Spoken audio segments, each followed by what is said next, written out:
maaf Bu, Ibu tidak masuk kategori miskin. Enggak, saya nggak miskin. Bu, Ibu nggak malu kita tapel rumah tangga? Enggak, saya nggak malu.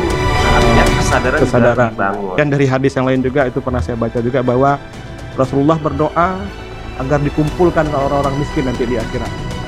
Ini bagaimana interpretasinya, Bia? Jangan-jangan nanti saya jadi miskin aja lah. Pemerintah, mereka punya tanggung jawab. Maka di situ ada baitul mal, ada zakat, optimalisasi itu untuk mengentaskan kemiskinan tadi. Jadi jangan pemerintah juga ngambil kesempatan.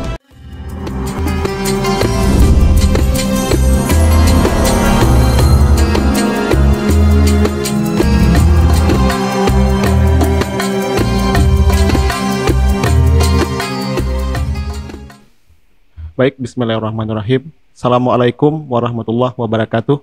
Waalaikumsalam warahmatullahi wabarakatuh. Puji dan syukur kepada Allah Subhanahu wa taala. Kemudian salawat dan salam kepada junjungan alam Nabi besar Muhammad sallallahu alaihi wasallam. Para pendengar podcast Lentera Umat MPU Aceh yang kami muliakan, hari ini edisi yang ke-12. Insyaallah kita akan membahas sebuah tema yang sangat faktual sekali, yaitu tentang kemiskinan. Pendengar, beberapa waktu yang lalu kita pernah mendengar sebuah berita bahwa Aceh dinobatkan sebagai provinsi paling miskin di Indonesia, terutama di Pulau Sumatera. Tentu berita ini membuat heboh publik di Aceh. Betapa tidak, Aceh yang sedemikian rupa, tetapi toh dinobatkan sebagai provinsi paling miskin di Pulau Sumatera. Nah, untuk itu saya, Denny Chandra, kurang lebih 30 menit ke depan, akan berbincang-bincang dengan narasumber kita yang sudah hadirkan di podcast kita kali ini. Insya Allah akan memberikan inspirasi dan pencerahan. Baik, para pendengar sekalian, telah hadir di studio kita dua orang narasumber kita yang insya Allah akan memberikan penjelasan. Nanti insya Allah dapat secara detail menjelaskan ya Pak ya. Yang pertama yaitu Bapak Dr. Ahmad Rizwan Nasution, SSIMT. Assalamualaikum Pak. Waalaikumsalam. Terima kasih sudah hadir di podcast kita. Sama-sama, makasih. Nanti kita akan coba Pak mendapatkan penjelasan dari Bapak terkait bagaimana sebenarnya mekanisme perhitungan persentase kemiskinan. Karena publik di Aceh ini heran Pak, heran nih kenapa Aceh bisa menjadi provinsi paling miskin di Indonesia, terutama di Pulau Sumatera. Kemudian pendengar, supaya lebih menarik, nanti kita coba elaborasi tema ini. Kita ingin melihat dari sisi pandang Islam bagaimana Islam memandang kondisi kemiskinan. Kemudian variabel-variabel apa saja yang ditawarkan oleh Islam untuk menurunkan angka kemiskinan di Provinsi Aceh. Telah kita hadirkan juga narasumber kita yang mulia Abia Dr. Tengku Haji Muhammad Hatta LCMED. Assalamualaikum Abia. Waalaikumsalam. Nanti ada spesial materi ini Abia tentang zakat Abia. Tentang zakat nanti kita coba lihat seberapa efektifnya zakat dalam rangka menurunkan angka kemiskinan di Provinsi Aceh. Baik, karena terbatas waktu kita, saya ingin langsung ke Pak Rizwan. Pak, ini bagaimana ceritanya ini Pak? Kok bisa Aceh menjadi provinsi paling miskin di Indonesia? Ini kami ini orang-orang Aceh ini agak sedikit gregetan ya Pak ya. Ini kok bisa ini Aceh yang dulunya sangat luar biasa, tapi tiba-tiba secara angka-angka dinobatkan sebagai paling miskin di Indonesia. Silakan Pak. Baik, sebelumnya ucapan terima kasih saya ya sudah diundang dalam forum yang luar biasa ini, yang mulia ini, berkaitan dengan sama-sama memikirkan Aceh lebih baik ke depan ya. Hari ini terkait dengan kemiskinan ya. Saya akan sampaikan bahwa tingkat kemiskinan Aceh per 2023 ya sebesar 14,45%. Ya. Itu setara dengan sekitar 750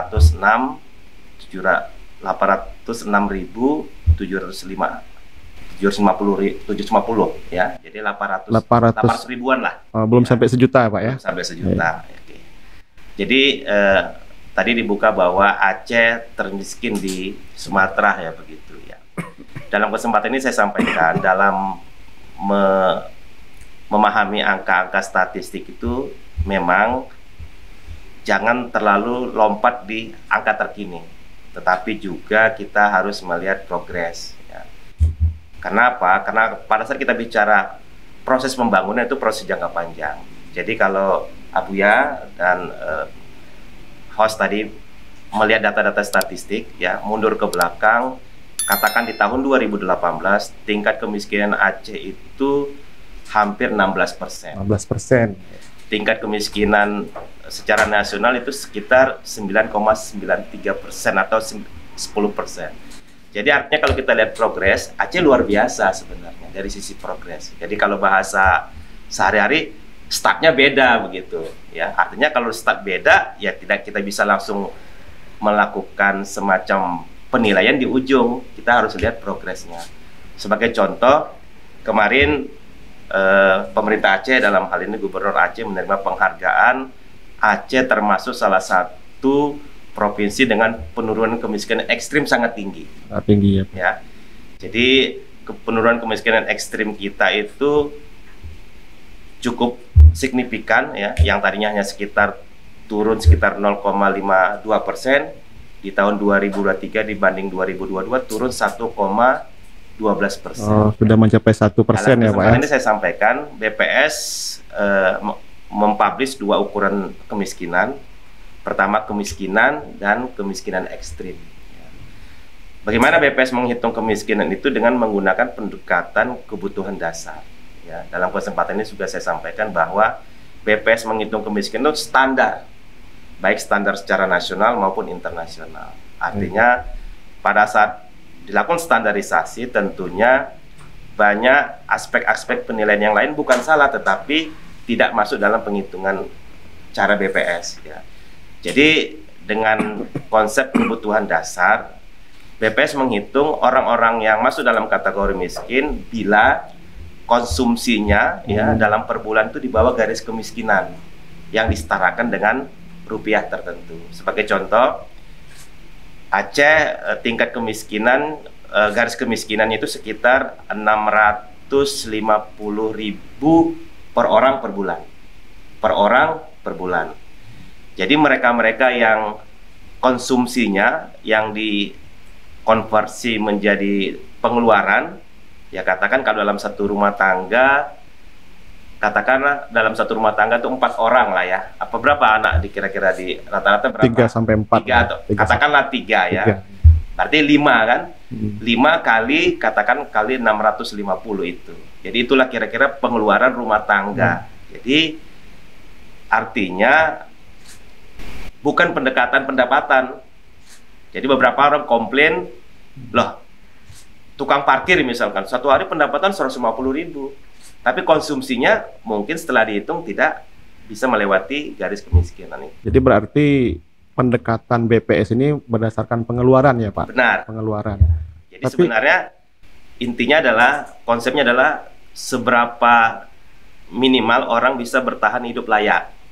Jadi misalnya konsumsi makanan kita setarakan dengan 2.100 kalori per hari. Jadi sebulan berapa, dan itu dikonversikan dengan nilai katakan makanan rupiahnya berapa. Nah, itulah muncul angka 650.000 per orang per bulan.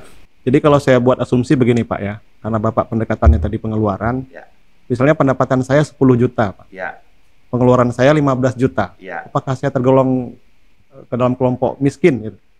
Kalau kita pendapatan 10 juta misalnya, kemudian pengeluaran saya 15 juta, jadi lebih tinggi daripada pendapatan saya. Apakah masuk kelompok miskin itu Pak? Tidak. Jadi kenapa kita tidak menggunakan pendekatan pendapatan? Ya, walaupun memang ada beberapa negara yang menggunakan pendekatan pendapatan. Untuk konteks Indonesia dan beberapa negara Asia itu ada yang menarik. Ada orang yang tidak punya pendapatan tapi punya pengeluaran. Punya pengeluaran. Artinya penggunaan pendapatan itu dipandang tidak reliable lah untuk mengukur konsumsi. Itu satu hal. Kenapa? Pada saat kita bicara konsumsi, BPS juga mendekati dengan konsumsi itu tidak harus berasal dari pendapatan. Dia bisa berasal dari bantuan. Transfer. Inilah mungkin peran dari zakat ya untuk bisa mengangkat dari mengentaskan dari kemiskinan. Jadi misalkan keluarga-keluarga kita yang kurang beruntung itu mendapat bantuan ya dalam bentuk zakat ya, dan itu dikonsumsi. Yang dikonsumsi itulah yang nanti dilaporkan ke petugas BPS yang hadir ke lapangan. Jadi bila dia dari pencatatan itu di total di atas garis kemiskinan, baik garis kemiskinan makanan maupun non makanan, berarti tidak masuk dalam kategori miskin. Iya, iya, berarti pendekatannya pendekatan pengeluaran ya Pak. Iya. Pengeluaran. Baik, kita beralih ke Abia dulu, Abia. Ini dari sisi Islam, bagaimana Islam memandang kondisi kemiskinan itu, Abia? Ya baik, terima kasih pada host yang sudah memberikan waktu bagi kami. Sebenarnya dalam konsep Islam, kaya miskin itu sesuatu yang normal itu. Normal. Jadi itu semua adalah merupakan qadarullah, dan itu punya hikmah sebenarnya. Jadi Allah Subhanahu wa Ta'ala menetapkan sebagian golongan menjadi orang kaya, sebagian jadi orang miskin katakanlah. Itu sebagai bentuk hikmah. Allah juga ingin melihat apa yang akan kita lakukan dengan kondisi seperti itu. Makanya ada salah satu hadisnya Rasulullah yang menyebutkan bahwa seandainya orang-orang kaya ini pemurah, maka sebenarnya akan bisa menanggulangi semua permasalahan orang-orang miskin. Orang miskin. Ya. Tapi karena persoalannya yang agniya ini juga banyak yang bakhil, ya, yang pelit dan sebagainya, tidak peduli kepada sesama manusia dan sebagainya. Akhirnya inilah hadir agama mewajibkan zakat dan sebagainya, ya. Jadi sebenarnya peran agama ketika mewajibkan zakat adalah sebagai salah satu bentuk kewajiban, sehingga di situ berarti tidak ditunggu kerelaan kita, ya, ketika dia sudah menjadi sebuah ketentuan syariah. Berbeda dengan sedekah, hibah. Namun sebenarnya derajat seorang manusia itu akan sangat lebih tinggi sekali ketika kita mampu melakukan melalui jalur infak-infak yang disunnahkan itu. Makanya secara konsep syariah infak itu banyak sebenarnya. Zakat termasuk salah satu bentuk infak. Lan tanalul birra hatta tunfiqu mimma tuhibbun. Jadi tunfiqu, infak ini banyak. Ada infak dalam bentuk zakat, itu sudah kewajiban. Ya. Ada infak dalam bentuk sedekah, hibah, hadiah, ya, bermacam-macam, wakaf dan sebagainya. Itu adalah terminologi infak yang diatur dalam agama, yang wajib hanya satu zakat. Zakat. Yang lain tidak diwajibkan. Tapi kalau kita kembali kepada sejarahnya para sahabat-sahabat, mereka tidak berbangga dengan membayar zakat sebenarnya, tapi malah mereka berbangga dengan mampu melakukan infak. Siti Khadijah sampai habis semua hartanya dalam perjuangan Rasulullah, infak bukan zakat, ya. Sayyidina Abu Bakar sampai ketika Rasulullah menanyakan, apa yang akan tinggal bagimu ya Abu Bakar? Maka jawabannya cukup Allah dan Rasul, infak. Artinya derajat infak secara mutlak itu lebih tinggi sebenarnya. Walaupun tidak wajib, walaupun tidak wajib. Tapi kenapa juga diwajibkan zakat? Karena memang fitrah manusia hubbul mal. Fitrah manusia itu cinta harta. Sehingga dikhawatirkan akan ada manusia yang nggak pernah melakukan infak kalau tidak diwajibkan. Makanya dalam Islam itu coba kita perhatikan, setiap ada satu amalan wajib, maka di situ pasti ada amalan sejenis yang disunnahkan. Contoh sholat misalnya, kita sholat 5 waktu sehari semalam, itu amalan wajib. Tapi tidak sedikit amalan-amalan sholat sunat lainnya yang begitu banyak. Baik itu sholat duha, sholat rawatib, ya, sholat sunat tahajud, witir dan sebagainya. Jadi banyak sekali sholat-sholat lain yang disunnahkan. Nah, kenapa ada yang wajib? Karena ada orang yang tidak melakukan sholat sunnah ini, ya, dia tidak lakukan duha, dia tidak lakukan tahajud, dia tidak lakukan itu semua. Setidaknya dia lakukan sholat 5 waktu. Ya, puasa Ramadan itu wajib. Tapi puasa sunnah banyak, ya, puasa sunat Syawal. Ini bulan Rajab ini justru perbanyak kita puasa sunnah, ya. Jadi begitu banyak sekali puasa-puasa lain. Ada manusia nggak pernah puasa. Kalau sempat nggak ada Ramadan, tapi dengan adanya Ramadan setidaknya dia puasa di puasa yang diwajibkan Allah. Demikian juga dengan zakat, infak. Ya, sebenarnya infak itu adalah banyak sekali bentuknya dalam syariah, dan yang dibanggakan itu bukan yang diwajibkan. Makanya kan kalau kita bisa berikan kiasannya adalah kita ini misalnya seorang ibu mau keluar rumah, minta tolong sama anaknya, nanti cuci piring-piringnya, bersihkan. Baik Bu, ya. Ketika ibunya pulang, ternyata bukan hanya piring yang dibasuh oleh si anak, tapi semua isi rumah dibersihkan, dirapikan, sampai kamar-kamar semua tertata rapi. Kira-kira bagaimana hati ibunya? Tentu sangat bahagia. Tapi ketika pulang, hanya piring saja yang bersih sesuai dengan perintah, tapi yang lain masih berantakan, ya biasa aja. Itulah perbandingan orang yang hanya mengutamakan fardu tapi tidak pernah melakukan sunnah. Artinya dia hanya melakukan kewajiban tapi tidak mendapat nilai plus daripada Allah Subhanahu wa taala. Ya, makanya sebenarnya zakat itu salah satu jalan. Dan kemiskinan itu sebuah fitrah memang. Disinilah Allah ingin melihat sejauh mana kita bisa saling berbagi. Khairun nas anfa'uhum linnas, kata Rasulullah. Sebaik-baik manusia adalah yang paling bermanfaat mereka untuk manusia yang lain. Kita diberikan kemudahan harta oleh Allah Subhanahu wa taala. Kenapa tidak harta yang Allah berikan itu bisa menjadi penunjang manfaat untuk saudara kita muslim yang lain yang tentu memerlukannya. Maka disinilah sebenarnya ingin dilihat ya oleh Allah Subhanahu wa taala, kaifa ta'malun, bagaimana kamu akan mengamalkan ketika Allah memberikan kondisi sebahagian kaya dan sebahagian miskin. Itu hikmahnya. Baik Abi ya. Ya, baik. Jadi walaupun zakat itu wajib, sebenarnya yang sunnah-sunnah pun lebih diutamakan Nabi ya, seperti infak, sedekah tadi ya. Baik, saya kembali ke Pak Rizwan, Pak. Apa namanya? Saya ingin lebih detail lagi Pak ya, dijelaskan. Kan Aceh ini kan persentase kemiskinan itu di atas persentase rata-rata nasional ya Pak ya. Sekitar 14, sekian persen. 14,4%, 14,45%. Ingin lebih detail lagi Pak. Kenapa angka itu bisa lebih tinggi dari persentase nasional Pak, yang cuma 9, sekian persen ya Pak ya? Jika dibandingkan dengan Sumbar itu jauh sekali ya kita Pak ya? Sumbar sekitar 5, sekian persen kalau saya tidak salah. Ya, jadi dari sisi angka tadi kan sudah saya sampaikan, startnya beda. Ya, jadi kita bisa membandingkan kondisi terkini kalau startnya sama. Ya, ibarat kita mau ke Medan, satu start dari Banda Aceh, satu start dari Langsa, ya beda lah sampai ke Medannya. Namun yang terpenting bagi saya adalah akselerasi. Ya, jadi bagaimana supaya kita sampai di tempat yang sama perlu akselerasi. Tadi Pak Buya sudah menyampaikan ada bentuk akselerasi tadi itu, melakukan redistribusi tadi. Ya. Nah, berkaitan dengan angka kemiskinan, jadi dalam kesempatan ini saya sampaikan, kemiskinan itu multidimensi. Ya, dari sisi agama memandang kemiskinan tadi sunatullah bahwa tetap ada ya. Istilahnya kadang-kadang kita bercanda kalau nggak ada orang miskin, gimana kita mau infak? Iya, benar-benar.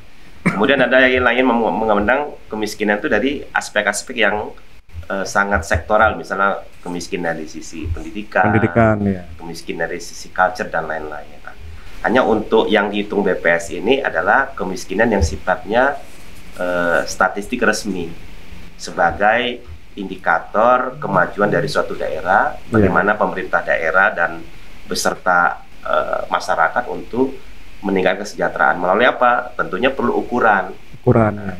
Kan tidak fair juga ukuran di Aceh beda dengan ukuran di Kalimantan. Tidak bisa dibandingkan. Bahwa ada ukuran-ukuran statistik yang lain, ya silakan untuk melengkapi itu. Kembali ke statistik yang dihitung oleh BPS dalam hal statistik kemiskinan yang 14,45% ya. Itu sifatnya sebagai evaluasi, ya. Dan itu digunakan untuk perencanaan dalam hal pengalokasian anggaran. Kan misalnya kan pemerintah punya target pengentasan kemiskinan satu orang sekian rupiah, tinggal dikalikan aja cukup anggarannya. Nah, kalau anggarannya tidak cukup berarti perlu ada prioritas, ya prioritas. Nah, tantangan berikutnya adalah 806.750 orang itu menjadi pertanyaan siapa dan di mana, kan begitu. Nah, supaya kita bisa melakukan intervensi. Nah, dan itu harus dilengkapi dengan yang namanya data mikro. Nah, data mikro itu tidak dihitung oleh BPS. Ya, kita hanya menghitung data makro. Kita pernah menghitung data mikro, dapat tugas dari pemerintah yang namanya Reksosek. Namun kita tidak boleh mempublish. Nah, di situ kita bisa melihat ranking dari tingkat kesejahteraan masyarakat. Itu yang mikro ya Pak ya? Yang mikro. Nah, jadi berkaitan dengan percepatan pengentasan kemiskinan, lagi-lagi memang kalau dari sisi kami membuat data sasaran yang berkualitas supaya apa? Tidak lagi terjadi ya, dan ini tidak hanya di Aceh, di mana-mana orang yang tidak miskin dapat bantuan. Dapat bantuan. Sementara orang yang miskin tidak dapat bantuan. Artinya perlu dukungan data. Nah, jadi pemerintah daerah dalam hal ini bersama-sama dengan BPS bisa membangun data itu, data sasaran berkualitas itu. Dan semua orang harus punya akses bersama. Berkaitan dengan mereka-mereka yang masuk dalam kategori miskin, seharusnya mendapat berbagai program lebih banyak. Katakan misalkan, MPU punya program pengentasan kemiskinan 3 program. 3 program, ya. Pemerintah punya 5 program. Pusat 2 program, berarti kan 10. 10 program itu harusnya diterima oleh mereka yang masuk dalam kategori miskin ekstrim. Mungkin dari kita fakir lah. Ya, mereka yang tidak bisa hidup tanpa bantuan. Kalau yang miskin kan masih punya pekerjaan, tapi tidak bisa memenuhi itu masuk dalam kategori miskin. Nah, jadi artinya dengan ada data sasaran itu menjadi lebih mudah. Kemudian tantangan berikutnya adalah kemiskinan ini kan tadi disampaikan oleh Abu ya, tidak setahun 2 tahun, dia harus di-maintain. Ya. Secara naluriah masa kita mau ingin terus miskin kan? Ya, gitu. Benar. Jadi memang perlu penguatan data. Nanti kita kolaborasi dengan teman-teman di Skominsa untuk memantau pergerakan kesini bangun mereka-mereka yang mendapat bantuan-bantuan itu. Sekaligus juga meminimalisir orang-orang yang tidak perlu dapat bantuan itu jangan lagi menerima. Ya. Jadi saya bisa menangkap psikologi beberapa saya ke lapangan. Ternyata masyarakat itu memandang Pak Kecil, tokoh agama, kalau bantuannya berkurang, kinerjanya menurun. Iya. Kok sekarang Pak Kecil sekarang malah bantuan menurun. Nah, jadi dari sisi data kita menawarkan graduasi program. Jadi bantuan-bantuan itu dibuat levelingnya. Bantuan untuk sangat miskin, untuk miskin, bantuan untuk katakan pendidikan, bantuan untuk usaha. Dan bantuan usaha itu bukan di dalam kategori orang miskin. Jadi ilustrasinya begini Pak Abuya dan Hos ya. Katakan ada 1000 bantuan orang miskin, 1000. Kalau 1000-1000-nya tersalur berarti orang miskin berapa? Ya 1000. Ya 1000 kan? Ya. Karena catatannya sesuai dengan kalau kita bisa bikin gradual dari 1000 bantuan itu 500 untuk orang miskin, 500 bukan untuk orang miskin. Berarti yang miskin berapa? 500. Nah itu. Jadi dari sisi pencatatan, dari sisi data, kita tidak mengurangi bantuan tapi ada pensasaran yang lebih tepat. Saya kira cepat. Dan saya keliling di Aceh, hampir per desa tuh nggak ada lah miskin ekstrim itu. Apalagi Aceh kan kalau makan itu, mana ada kita bisa makan 1 hari sekali. Beda dengan teman-teman di Jawa Tengah, Gunung Kidul itu. Ya, itu saja dapat gambaran. Dan tantangan berikutnya, apapun perdebatan kita, yang namanya data itu kan dikumpulkan. Ya. Jadi MPU dan jajaran membangun kesadaran itu. Malu juga kita kalau berbohong, tidak miskin mengaku miskin. Benar. Saya menggunakan terminologi bukan bohong tidak bohong, tapi literasi. Ya, jadi karena itu pendataan, dibangun kesadaran bahwa dibangunlah kepercayaan terhadap semua mereka yang melakukan pendataan, sehingga apapun yang ditanya sampaikan. Jadi data konsumsinya itu tidak underestimate misalkan. Nah, walaupun kita sudah menggerakkan semua petugas kita di lapangan untuk mendata. Walaupun secara pribadi kita bingung juga. Saya ditanya hari ini makan apa aja juga bingung. Tapi itulah yang menjadi data untuk menghitung pengeluaran per kapita per orang. Berarti perlu penguatan kualitas data ya Pak ya. Abi nanti menyangkut data tadi ya, menyangkut BLT atau bansos itu. Jadi kalau terjadi misalnya manipulasi data, itu dari sisi Islam bagaimana itu Abi ya?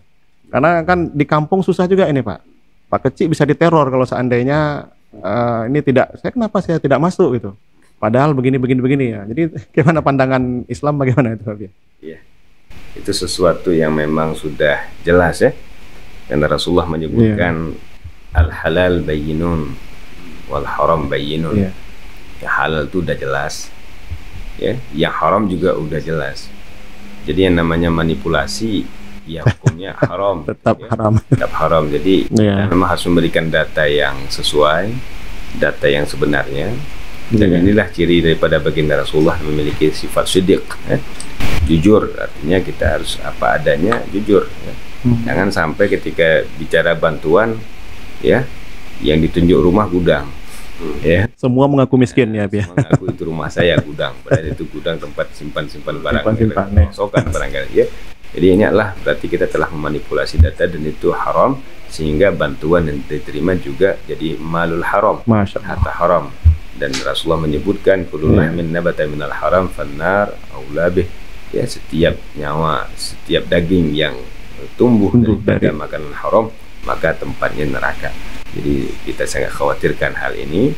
Jadi bagi masyarakat Aceh yang memang merupakan masyarakat bersyariah, maka junjunglah syariah. Insya Allah tanjah, kamu akan mendapatkan keberhasilan dunia wal akhirah. Ya, mungkin demikian. Baik, mungkin ini terakhir ya Pak ya, ke Pak Rizwan, sekaligus nanti Bapak buat kesimpulan Pak. Kita pernah baca tuh Pak di media sosial, apa namanya, Indonesia sekarang angka kemiskinannya turun gitu Pak.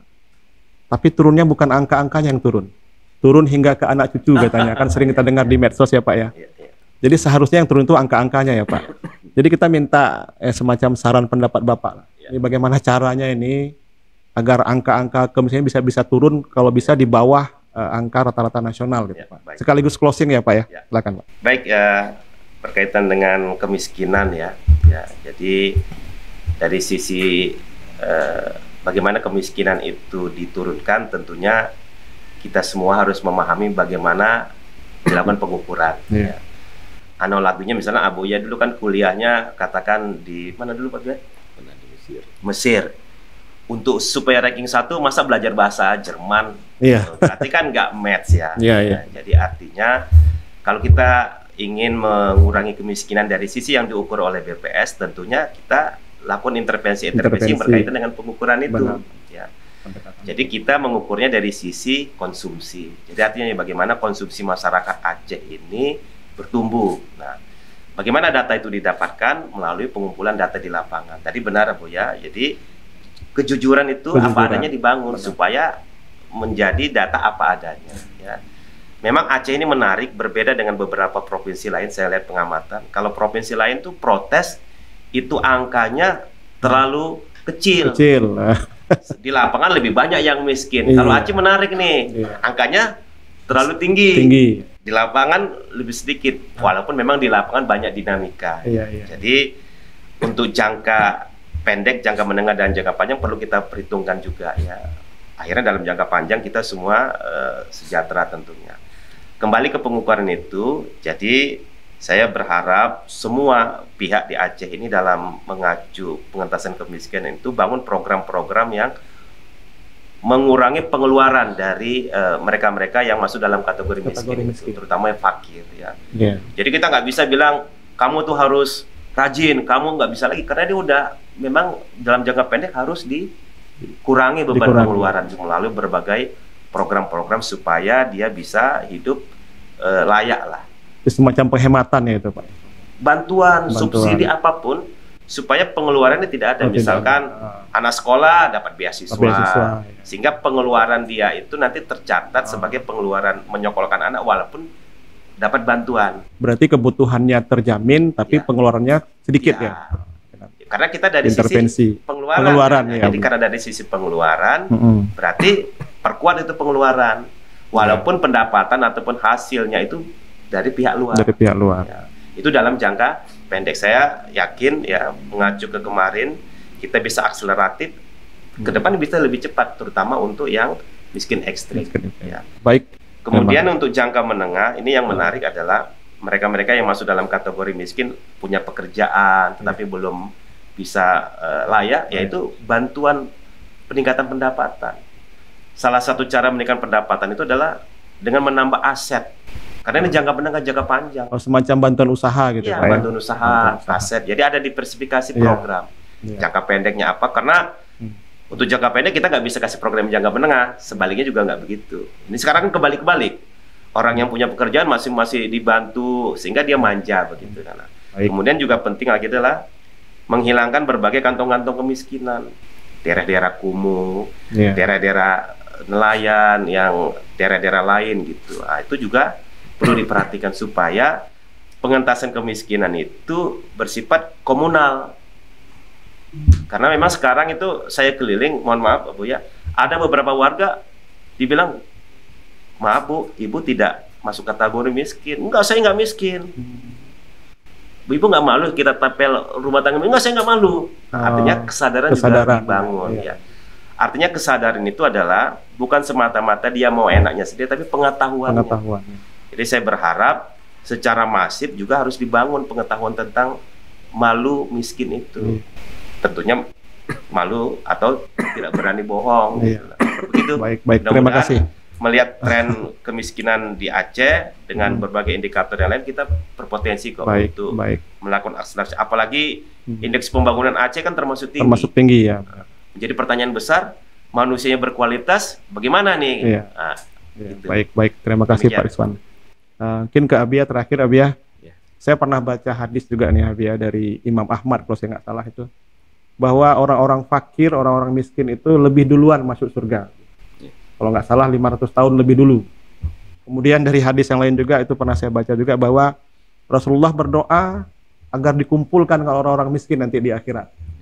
Ini bagaimana interpretasinya, Abia? Jangan-jangan nanti saya jadi miskin aja lah sehingga nanti bisa duluan masuk surga atau berkumpul dengan Rasulullah. Ini tolong dijelaskan, Abia, biar jangan salah persepsi kan.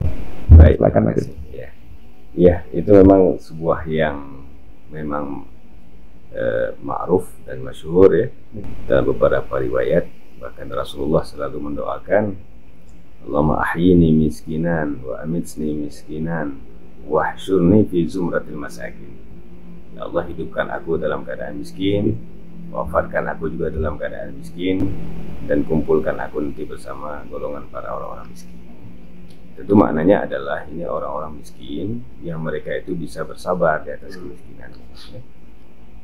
Persoalannya hari ini adalah kita hidup miskin tapi kita nggak sabar, ya. Bahkan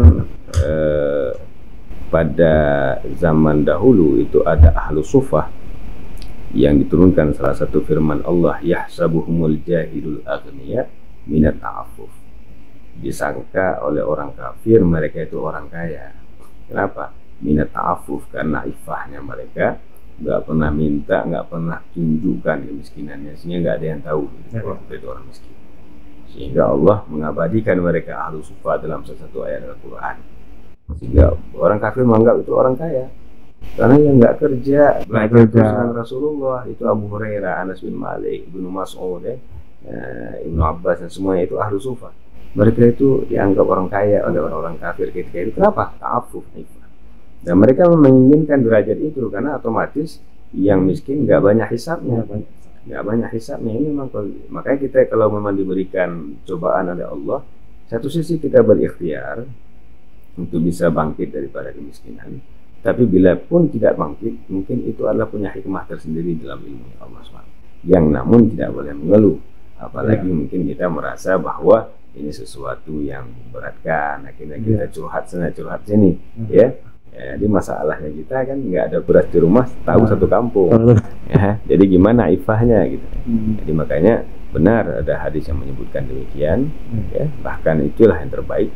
Tapi bukan bermakna Rasulullah pemalas, bukan. Tapi Rasulullah apapun yang didapatnya tidak akan disimpan, tidak digudangkan hartanya, ya. Makanya ada sebuah kisah itu ketika Rasulullah mendapatkan beberapa ekor kibas-kibas hadiah daripada orang lain, Rasulullah nggak numpukin hadiah itu, langsung dibagi-bagikan kepada para sahabat, ya.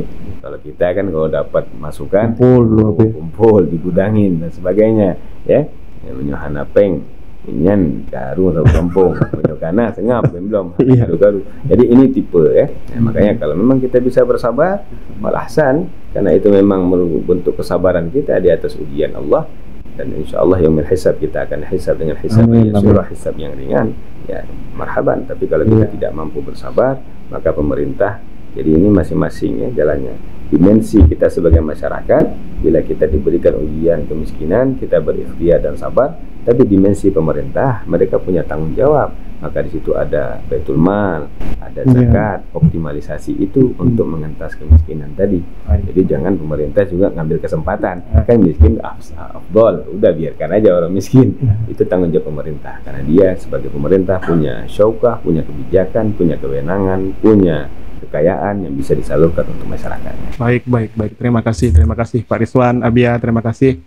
Para pendengar sekalian, saya pikir ini tidak perlu saya simpulkan lagi karena memang yang disampaikan oleh narasumber kita sudah sangat detail dan Mudah-mudahan bisa mencerahkan dan menginspirasi. Baik pendengar sekalian, demikian bincang-bincang kita pada podcast kita kali ini. Saya ingin menutup dengan sebuah pantun ini Pak. Ya, ke Medan lewat tol Cibanceh. Sampai jumpa lagi di podcast Lentera Umat MPU Aceh. Demikian saya Denny Chandra, mewakili kerabat kerja yang bertugas pada hari ini. Barakallahu fikum. Assalamualaikum warahmatullahi wabarakatuh. Waalaikumsalam.